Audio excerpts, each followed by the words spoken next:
ஓம் சாய்ராம். என் அன்பு செல்லமே, என்னுடைய அழகான தங்கமே, வாழ்க்கையில் இதுவரை நான் ஆசைப்பட்டது எதுவுமே கிடைக்கவில்லை. எல்லாமே எனக்கு எதிராகத்தான் நடக்கிறது. நான் எதை தான் ஆசைப்படுவது? ஆசை என்று சொன்னாலே எனக்கு எதுவுமே நடக்கவில்லையே. இப்படிதான் நீ நினைக்கிறாய். எனக்கென்று ஒரு பொருள் வாங்கினால் அது ஏன் என்னிடம் இருப்பது இல்லை? இப்படியே கேட்கிறாய். தங்கமே, நீ என்ன எதற்கும் ராசி இல்லாதவள் என்று நினைத்தாயா? உன்னை சுற்றி இருப்பவர்கள் அப்படித்தான் உன்னை சொல்கிறார்கள். அதனால்தான் உனக்கும் அதே மாதிரி எண்ணமும் வருகிறது. மற்றவர்கள் சொல்லலாம், ஆனால் நிச்சயமாக ஒன்று கேள், நீ உன்னை அந்த மாதிரி தாழ்த்தி நினைக்கவே கூடாது. மற்றவர்களுக்கு உன்னை பற்றி தெரியாது. இப்பொழுது நேர காலம் அப்படி இருப்பதினால் உன்னை பார்க்கும் பொழுது மற்றவர்களுக்கு ஏதோ தேவையில்லாமல் வார்த்தையை கொட்டுகிறார்கள். ஆனால் நீயே உன்னுடைய வாழ்க்கையை இவ்வளவு கேவலமாக நினைக்கும் பொழுதும், உன்னை ஒரு ராசி இல்லாதவள் நினைக்கும் பொழுதும் அது எவ்வளவு பெரிய தப்பு தெரியுமா?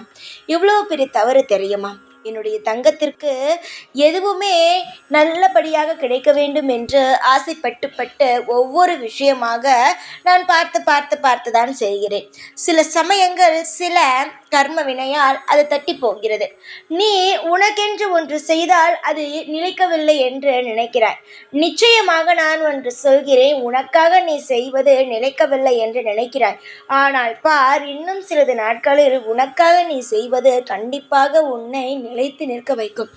வாழ்நாளில் எவ்வளவோ நாள் நமக்கு ஒரே மாதிரி இருப்பது கிடையாது. நேற்று ஒரு மாதிரி இருந்திருக்கும், போன வருடம் ஒரு மாதிரி இருந்திருக்கும், இந்த வருடம் ஒரு மாதிரி இருந்திருக்கும்.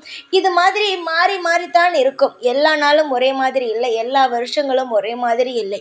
ஒரு வருஷம் பார்த்தா என்றால் சந்தோஷமாக இருந்திருப்போம். அந்த வருடம் முழுவதும் நன்றாக இருந்திருக்கும்.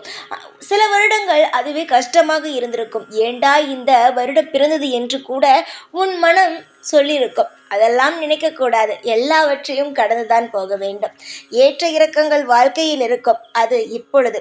இன்னும் சிறிது நாட்களில் உன் வாழ்க்கையில் அனைத்துமே ஏற்றமாகத்தான் இருக்கும். எதுவுமே நினைத்து கவலைப்படாதே. நீ இப்பொழுது சந்தோஷமாக இருந்தால்தான் உன் வாழ்க்கையில் அடுத்தடுத்து என்ன நடக்கிறது என்பதை உன்னால் பார்க்க முடியும், உன்னால் கவனிக்க முடியும். நீ இந்த கவலைக்குள்ளேயே மூழ்கி கிடக்கும் பொழுது நிச்சயமாக சொல்கிறேன், உன்னால் அடுத்த கட்டத்திற்கு நகரவே முடியாது. இந்த கவலையே உன்னை அடிமட்டத்திற்கு தள்ளிவிடும். எவனாவது பார்த்திருக்கியா? யாருக்காவது ஒருவனுக்கு கவலையில் இருந்தவன் முன்னேறி பார்த்திருக்கிறாயா? அதே கவலையில் இல்லாதவன், அதாவது கவலை இருக்கும் ஆனால் அதை வெளியில் காட்டிக்கொள்ளாமல் அவனுடைய வேலையை அவன் செய்வான்.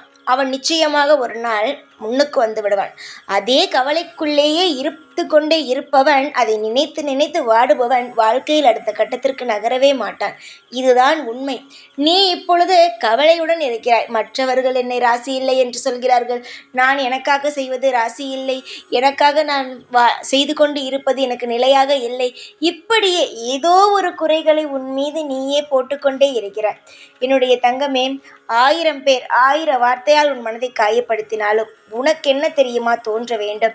நமக்கு நம் அனைத்தும் சரியாகத்தான் நடக்கிறது. இன்னும் காலகட்டம் இருக்கிறது, மாறிவிடும் நம் வாழ்க்கை. நிச்சயமாகவே நமக்கு எல்லாம் நல்லது நடக்கும் என்று நம்பு. உனக்கு என்ன வேண்டுமோ அது நிச்சயமாக கிடைக்கும். எப்பொழுதுமே சோர்ந்து போய்விடாதே. காலம் உன்னை தூக்கிவிடும். பொறுமையாக மட்டும் இரு. எல்லா நாளும் உனக்காக நான் இருப்பேன். ஓம் சாய்ராம்.